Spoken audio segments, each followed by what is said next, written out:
নমস্কার বন্ধুরা, চলে এসেছি আজকে একটা নতুন ভিডিও নিয়ে। আজ বানাবো প্যানকো ফ্রায়েড প্রনস।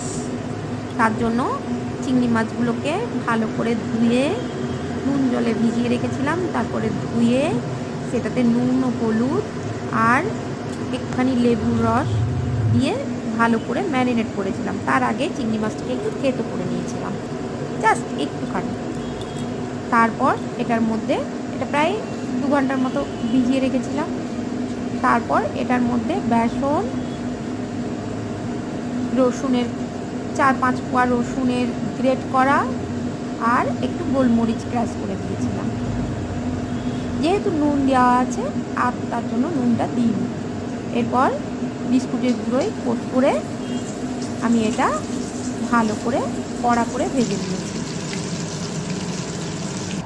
আপনারা এই বেসনের বদলে কর্নফ্লাওয়ার বা ময়দার গোলাতেও ডুবাতে পারেন, সমান ভালো লাগবে। তো এই যে লাল করে ভেজে নিয়েছি, বিকেলের চায়ের সাথে এটা জমে যাবে একদম। বাচ্চা বড় সকলেরই খুব ভালো লাগবে। আপনারা একদিন এই রেসিপিটা করে দেখবেন এবং আমাকে জানাবেন কেমন লাগলো। নমস্কার বন্ধুরা।